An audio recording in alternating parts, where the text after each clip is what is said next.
অনেক তো খেয়েছো চিকেন বিরিয়ানি, চলো একটু নতুন কিছু ট্রাই করো। আজ আমি বানাবো চিংড়ি মাছের বাম্বো বিরিয়ানি।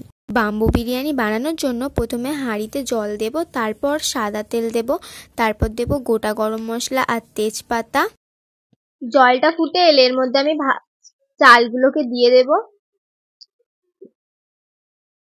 এর মধ্যে দেব লবণ। এবার কড়ার মধ্যে দেব সাদা তেল। তারপর এখানে তেলটা গরম হয়ে গেলে এর মধ্যে আমি পেঁয়াজগুলোকে দিয়ে দেব। পেঁয়াজগুলো আগে থেকে সরু সরু করে কেটে রেখেছিলাম। তারপর পেঁয়াজগুলোকে লাল লাল করে ভেজে নিতে হবে। পেঁয়াজগুলোকে দেখো লাল লাল করে ভেজে নিয়েছি। এবার কড়ার মধ্যে দেব গোটা গরম মশলা আর তেজপাতা, আর দিয়েছি পেঁয়াজ। এবার এর মধ্যে দিচ্ছি রসুন বাটা। এবার দেব আদা বাটা। তারপর একটু ভালো করে নেড়ে নেব। এবার দেব লবণ। এবার দেব গুঁড়ো লঙ্কা। এবার দেব হলুদ গুঁড়ো। আবারও একটু ভালো করে নেড়ে নেব। এবার এর মধ্যে সামান্য কাশ্মীরি লঙ্কার গুঁড়ো দেব। এবার এর মধ্যে আমি ছোট ছোট করে কেটে রাখা মাংসগুলো দিয়ে দেব। তারপর চিংড়ি মাছটাও দিয়ে দেব। তারপর আবারও একটু ভালো করে নেড়ে নেব। কয়েক মিনিট কষার পর এটা একেবারে তৈরি হয়ে গেছে, তাই এটা আমি এবার নামিয়ে নিয়েছি।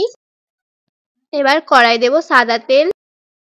এবার এখানে আমি আলু ভেজে নেব। এর মধ্যে দেব হলুদ, লবণ।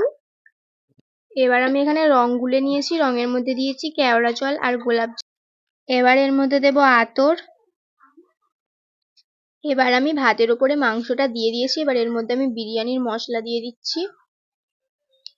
এবার দেব পেঁয়াজ ভাজা। আমি যেহেতু বাম্বো বিরিয়ানি বানাচ্ছি, তাই এবার বাঁশের মধ্যে এই ভাতগুলোকে ঢুকিয়ে দিতে হবে। দেখো আমি বাঁশটাকে কিন্তু আগে থেকেই ভালো করে ধুয়ে নিয়েছিলাম।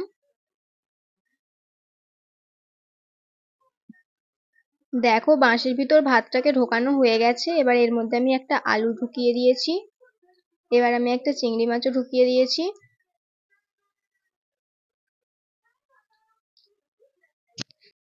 এবার আমি এই রংটা দিয়ে দেব ওপর থেকে। এবার আমি এর মধ্যে সামান্য দুধ দেব। এবার দিচ্ছি ঘি। আগে থেকে আটা মেখে রেখেছিলাম, আটাটা ওপর দিয়ে দেব যাতে ভিতরের জিনিসটা বাইরে না আসতে পারে, আর দম দেওয়াটাও ভালো হবে। এবার আমি এখানে মাটির হাঁড়ির মধ্যে বাঁশটাকে বসিয়ে দিয়েছি দম দেওয়ার জন্য। ওপর দিয়ে আবারও একটা ঢাকনা দিয়ে দেব। কয়েক মিনিট পর ঢাকনাটা খুলে নেব। তারপর বাঁশটা বার করে নেব। এবার একটা প্লেটে ঢেলে নেব। আস্তে আস্তে সব বার করে নেব ভিতর থেকে। আর খুব সুন্দর সেন্ট বেরিয়েছে বিরিয়ানির। আর দেখে তো বুঝতেই পারছো কতটা সুস্বাদু খেতে হবে আর কতটা ইয়ামি দেখতে লাগছে। এবার দেখো বোনকে দিয়ে টেস্ট করাবো, আর ওরও কিন্তু দারুণ লেগেছে। তোমরাও বাড়িতে ট্রাই করতে পারো। ভিডিওটা ভালো লাগলে একটা লাইক করে চ্যানেলটা সাবস্ক্রাইব করে দিও। বাই।